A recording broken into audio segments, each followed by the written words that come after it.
NEET छात्रा की हुई संदिग्ध मौत मामले में सीबीआई की टीम अब प्रभात अस्पताल के कर्मियों से पूछताछ कर रही है। तस्वीरें सीबीआई कार्यालय की बाहर के दिखा रहे हैं हम आपको, जहां मौजूद सीबीआई की टीम ने करीब 5 से 6 घंटों तक प्रभात मेमोरियल अस्पताल की इसी महिला स्टाफ से पूछताछ की है, जिसका नाम ऋतु बताया गया है। ऋतु, क्या कुछ कहेंगी, कितने घंटों तक अंदर पूछताछ चली? 5 से 6 घंटा। सीबीआई की टीम वहां मौजूद थी जब आपसे पूछताछ हो रही थी? कुछ थे, कुछ नहीं भी थे। क्या कुछ पूछताछ हुई वहां पर?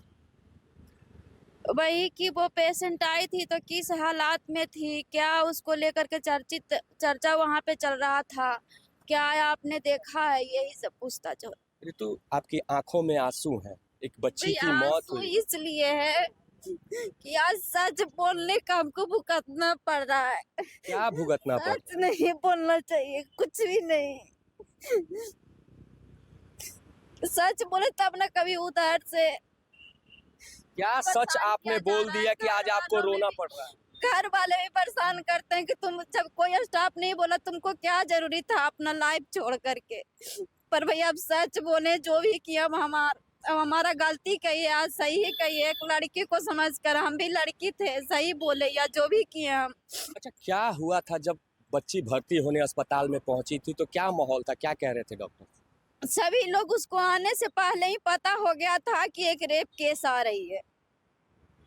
तो फिर आप ही के अस्पताल ने कैसे एक मेडिकल सर्टिफिकेट जारी किया कि उसके साथ किसी प्रकार की कोई गलत नहीं हुई, उसने नशे का टैबलेट खा रहा? पता नहीं भैया, ये तो डॉक्टर से सवाल की बात है। डॉक्टर से सवाल जवाब किया जाए कि पोस्टमार्टम रिपोर्ट में क्यों ऐसा निकला, यहाँ पे क्यों ऐसा हुआ। अस्पताल में जब बच्ची भर्ती हुई तो क्या हालात थे वहां पे? बहुत औरों पेशेंट से अलग था। औरों पेशेंट से उसके बारे में चर्चा अलग था। उसकी मम्मी को देखते रहते थे हर कोई, उसके पापा को पहचान करते थे। कौन लोग पहचान? जैसे कि स्टाफ जो नए ड्यूटी लगते थे वो कि उस लड़की के मम्मी कौन है, उस लड़की के पापा कौन है, ये सब। जैसे कि अदर पेशेंट से अलग। आखिर ऐसा क्यों भाई? पेशेंट तो पेशेंट होता है। पेशेंट तो जैसे कि एक होता है ना कि अब एक तो कुंवारी लड़की थी, उसके बाद रेप का सिलसिला उसके साथ था, रेप का बात उसके साथ आया था, इसके वजह से। आईसीयू में तो जो बेड लगे रहते हैं वो तो एक वार्ड होता है, वहाँ कई मरीजों के बेड एक साथ लगे रहते हैं। क्या इसका बेड अलग लगा है? नहीं, सभी के साथ में ही था। तो इसकी माँ भी तो आरोप लगाती है, मृतका की माँ भी आरोप लगा रही थी कि उसकी बच्ची थोड़ी देर के लिए होश में आई थी और उसके बाद फिर वो सो गई। हाँ, वो हम जानते हैं कि होश में आई थी। दिन में तो मेरा नाइट ड्यूटी रहता है भैया, दिन में होश आई थी। उसकी माँ से तो बातचीत हुई थी, ये पता है। तो फिर वो बेहोश कैसे हुई? अब बेहोश कैसे हुई सर, ये डॉक्टर से पूछिए। कुछ गलतियां अस्पताल में हुई? अब गलतियां हुई है तब ना भाई, क्यों नहीं सामने आ रहे हैं। एक को जब हम सच बताएं तो सभी को साथ आइए। सीबीआई की टीम ने आपसे क्या कुछ पूछताछ की है अभी फिलहाल? सीबीआई की टीम ने यही सब पूछी है कि वो कैसी पेशेंट थी, किस हालात में आई थी, क्या वहाँ पे चर्चा चल रहा था वहाँ उसके के। आपने जब उस बच्ची को देखा तो क्या उसके शरीर पर किस तरह के जख्म थे, क्या कुछ थे? खरोच के जैसा था, खरोच के जैसे, जैसे कि लगड़ाइल के जैसा कस के रहता ना, वैसा था केहनी पर और कंधा पर भी था। अंदरूनी अंगों की बात कर ली जाए तो उसके अंदरूनी अंगों की बात कर ली जाए भैया तो वहाँ पे भी था। सब कोई बोल रहे थे, जो उसका कपड़ा चेंज किया था, जो उसका केयर कर रहा था, सब कोई बोल रहे थे और हम वही सुने। एक बेटी को हमको बर्दाश्त नहीं हुआ कि इसके साथ ऐसा हालात हुआ है, उसके बाद भी हम जाने हैं तो हमको रहा नहीं गया, हम आ करके बताएं। आपने सीबीआई का सहयोग किया?